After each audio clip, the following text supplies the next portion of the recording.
তাহলে দেখুন তো বাংলাদেশে অনেক ইসলামী দল আছে না? সবাই কি জেহাদ করতেছে? অনেক ইসলামী দল বলতেছে যে ওগুলো রাজনীতির মধ্যে যাওয়াই হবে না। তা রাজনীতির পথে ইসলাম কায়েম না হয় কার পথে হবে? আপনি যদি রাজনীতির পথেই না যান তাহলে এই দেশটার সারা জীবন কার হাতে থাকবে তখন?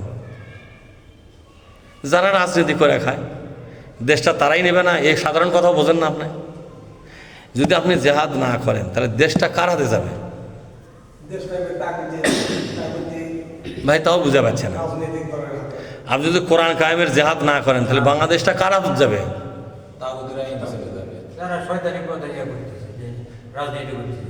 তাদের কাছে যাবে কিনা? আপনি যদি জেহাদ করতেছেন না তা আপনার কি ঘরের মধ্যে আসে রাষ্ট্র ক্ষমতা আসবে? রাষ্ট্র ক্ষমতা নিলে তো ইসলাম কায়েম করবেন নাকি? রাষ্ট্র ক্ষমতা না নিয়ে ইসলাম কায়েম করে ফেলবেন? তা রাষ্ট্র ক্ষমতা থাকবে একজনের হাতে, আপনি কেমন করে ইসলাম কায়েম করবেন? তাহলে ইসলাম কায়েম তো হয় রাষ্ট্র ক্ষমতা নিয়ে। কি নিয়ে জোরে কন? আল্লাহ নবী মদিনাতে যায় যখন রাষ্ট্র ক্ষমতা হাতে পেল তখনই কিন্তু কোরআন কায়েম হয়েছে। মক্কাতে কোরআন কায়েম হয়নি কি জন্য? কন্ত রাষ্ট্র ক্ষমতা নবীর হাতে আসেনি, তার রাষ্ট্র ক্ষমতা ছিল আবু জেহেলের হাতে, নবীর হাতে রাষ্ট্র ক্ষমতা ছিল না। এই জন্য মক্কাতে ইসলাম কায়েম করতে উনি পারেননি। মদিনাতে যাওয়ার পরে রাষ্ট্র ক্ষমতা এখন কার হাতে এলো? নবীর হাতে আসলো। তখন কিন্তু নবীর রাষ্ট্র ক্ষমতা পায় ওই ক্ষমতা দিয়ে ইসলাম কায়েম করলো। তাহলে বাংলাদেশের রাষ্ট্র ক্ষমতা যদি আপনার হাতে না আসে তাহলে ইসলামকে আপনি কায়েম করে পারবেন না।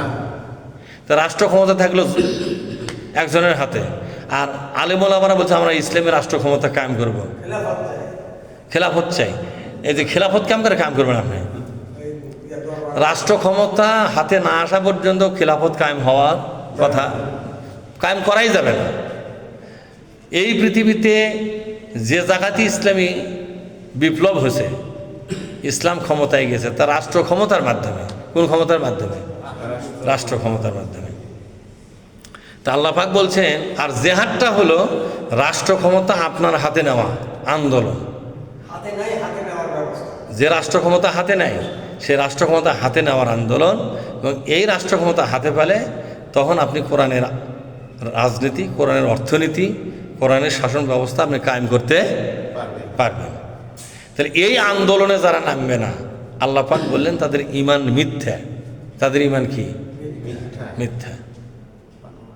বোঝেননি এখনো কথা? তাহলে এই মসজিদ ভরা মুসল্লি, তাই না? কয়জনের ঈমান সত্য আছে দেখান তো, বলেন কয়জনের ঈমান সত্য আছে? অর্থাৎ ইসলামী খেলাফত কায়েমের জন্য, দিন কায়েমের জন্য কয়জন লোক চেষ্টা করে?